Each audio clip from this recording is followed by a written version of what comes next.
कभी सोचा है कि वॉरेन बफेट या फिल फिशर जैसे महान निवेशकों में ऐसा क्या खास होता है जो उन्हें बाकियों से अलग बनाता है? क्या ये कोई सीक्रेट है, कोई जादुई फॉर्मूला? चलिए आज हम इसी पहेली को सुलझाते हैं। तो क्या है वो राज? क्या कोई एक ऐसी चीज है जो इन दिग्गजों को पता है और बाकी दुनिया को नहीं? ये एक ऐसा सवाल है जो हर निवेशक के मन में घूमता रहता है। और इसका जवाब शायद थोड़ा चौंकाने वाला हो। कोई एक सीक्रेट है ही नहीं, बल्कि ये एक प्लेबुक है, टाइम टेस्टेड रणनीतियों का एक सेट जिसे कोई भी सीख सकता है। तो ठीक है, चलिए इस प्लेबुक के पन्ने पलटते हैं। तो हमारी प्लेबुक का पहला दांव, और ये निवेश की दुनिया का सबसे बड़ा सवाल है, कीमत या क्वालिटी।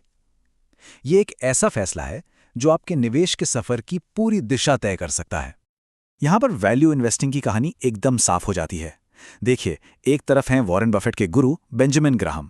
उनका मंत्र था एक ठीक ठाक कंपनी को शानदार, मतलब बहुत ही सस्ती कीमत पर खरीदो। लेकिन बफेट ने इस सोच को एक कदम और आगे बढ़ाया। उन्होंने ये सीखा कि एक शानदार कंपनी को ठीक ठाक कीमत पर खरीदना कहीं ज्यादा फायदेमंद है। यानी खेल सिर्फ सस्ता खरीदने का नहीं, बल्कि अच्छी चीज को सही दाम पर खरीदने का है। और देखिए, बफेट खुद इस बात को मानते हैं। ये बात हमें सिखाती है कि महान निवेशक भी हमेशा सीखते रहते हैं। वो अपनी स्ट्रैटेजी को समय के साथ बेहतर बनाते हैं। ग्राहम ने उन्हें रास्ता दिखाया और बफेट ने उस रास्ते पर, कह सकते हैं, कि एम्पायर खड़ा कर दिया। चलिए अब आते हैं प्ले नंबर 2 पर। और ये एक ऐसी आदत है जो इन सभी दिग्गजों में कॉमन है, होमवर्क। ये लोग सिर्फ सुनी सुनाई बातों पर यकीन नहीं करते, ये अपनी रिसर्च खुद करते हैं, वो भी बहुत गहराई से। और इस होमवर्क के तरीके को फिल फिशर ने एक बड़ा ही मजेदार नाम दिया, स्कटल बट मेथड। अब ये सिर्फ बैलेंस शीट और प्रॉफिट लॉस स्टेटमेंट पढ़ने के बारे में नहीं है। नहीं, ये तो जासूस बनने जैसा है। जमीन पर उतरकर कंपनी की असली कहानी का पता लगाना है। तो ये जासूसी असल में होती कैसे थी? फिल फिशर सीधा कंपनी के एग्जीक्यूटिव से बात करते थे, ये समझने के लिए कि वो बिजनेस चलाते कैसे हैं। वो उनके कॉम्पिटिटर से सवाल करते थे, ये जानने के लिए कि मार्केट में कंपनी की असली हैसियत क्या है। वो सप्लायर से बात करके कंपनी के ऑपरेशंस की सेहत का अंदाज़ा लगाते थे। और सबसे ज़रूरी, वो मैनेजमेंट की ईमानदारी और काबिलियत को परखते थे। लेकिन होमवर्क सिर्फ लोगों से बात करना ही नहीं है। असली खेल तो तब शुरू होता है जब आप उन नंबर्स में मौका देख पाते हैं जहां बाकी दुनिया को सिर्फ और सिर्फ संकट नजर आ रहा हो।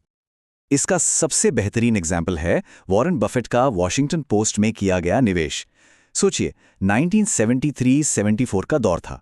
वाटरगेट स्कैंडल की वजह से मार्केट बुरी तरह गिरा हुआ था। हर तरफ डर का माहौल था, लोग अपने शेयर्स बेचकर भाग रहे थे। लेकिन बफेट ने अपना होमवर्क किया हुआ था। उन्हें पता था कि कंपनी की बुनियाद मजबूत है और शेयर की कीमत उसकी असली वैल्यू से बहुत बहुत कम है। तो उन्होंने उस डर के माहौल में खरीदारी की और नतीजा, उनका लगभग $10 मिलियन का इन्वेस्टमेंट बढ़कर जानते कितना हुआ? लगभग $1 बिलियन। ये कहानी हमें सिखाती है कि कैसे संकट में ही सबसे बड़ा मौका छिपा होता है। और यहीं से हम आते हैं अपने तीसरे और शायद सबसे जरूरी प्ले पर, कॉन्ट्रेरियन मानसिकता। मतलब भीड़ से अलग सोचने की हिम्मत। ये पूरी तरह से एक साइकोलॉजिकल गेम है। और इस सोच को ये एक लाइन पूरी तरह से समझा देती है। इसका मतलब बहुत सीधा है, जब सब डर रहे हों तो खरीदने के मौके तलाशो, और जब सब लालची हो रहे हों तब थोड़ा संभल कर चलो। यानी अपनी सोच को पूरी तरह से बदलना होगा। मार्केट में जब डर का माहौल हो तो उसे खतरे की घंटी की तरह नहीं, बल्कि एक इनविटेशन की तरह देखना है।